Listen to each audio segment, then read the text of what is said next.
DLC, short for downloadable content, has been a really huge staple in the gaming industry as of late, especially adopted by AAA companies such as EA, Ubisoft, and even some free-to-play companies as well. What I will be discussing really is my opinion on both DLC and microtransactions.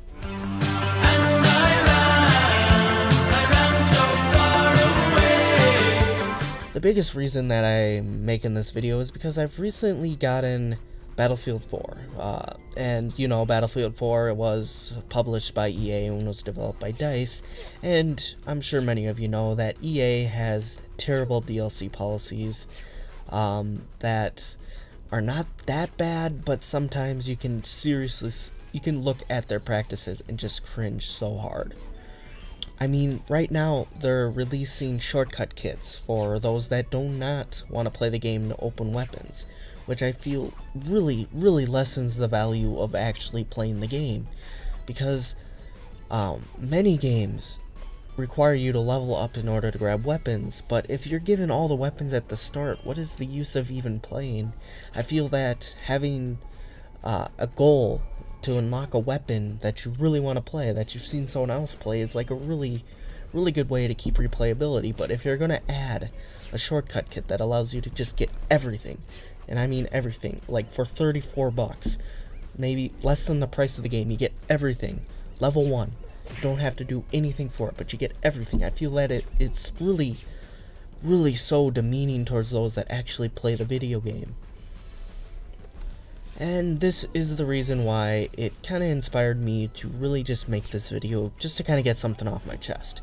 Now, many first-person shooter games really have DLC in the content of map packs, and perhaps even game mode packs, where players who buy it are able to play on different maps and possibly use a different game mode, which is, of course, reasonable, but at the price of maybe $20 is a little bit stretching it out, especially if it's only around 2 or 3, 4 maps and maybe 1 or 2 game modes, which I feel does not add up to the value of the pack.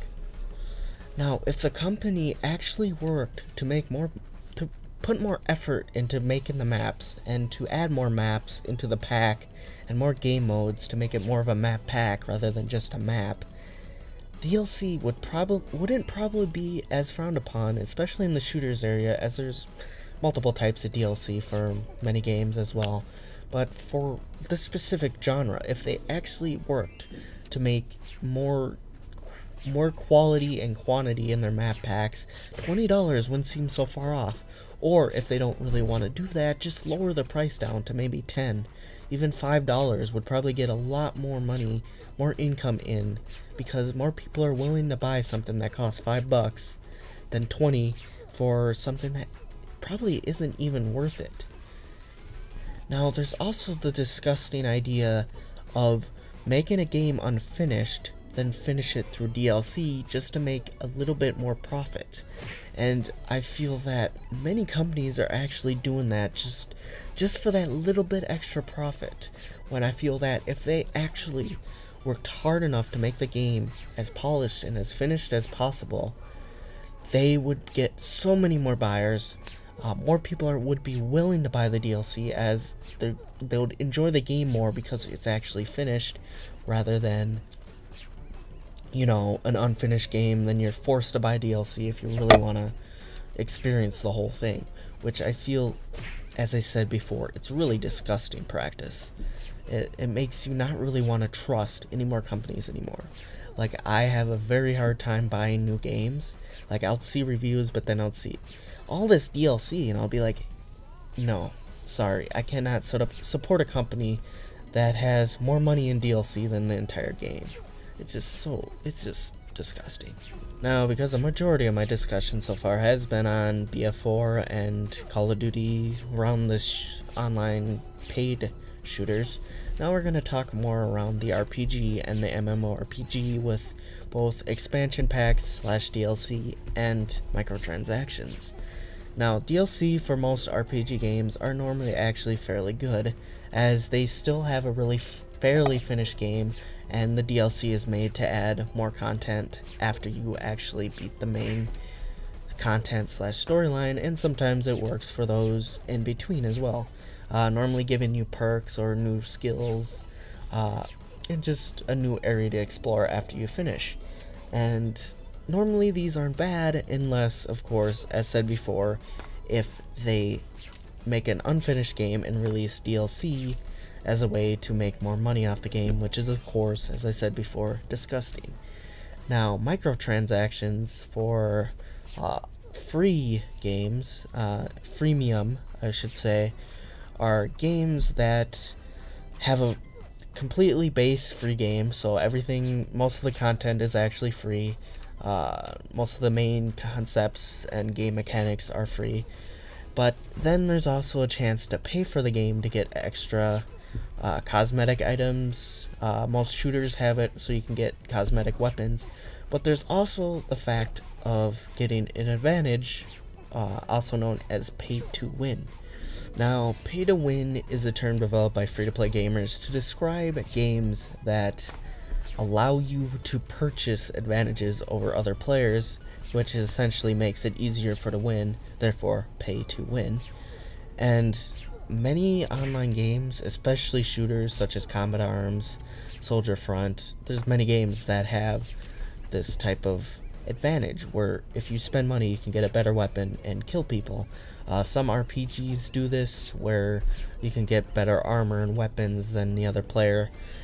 Most of the times this does not matter in PvE or PvM, players versus monsters, or player versus NPC characters, as they do not really normally affect other players' experiences, but PvP situations is where it gets a little bit nasty.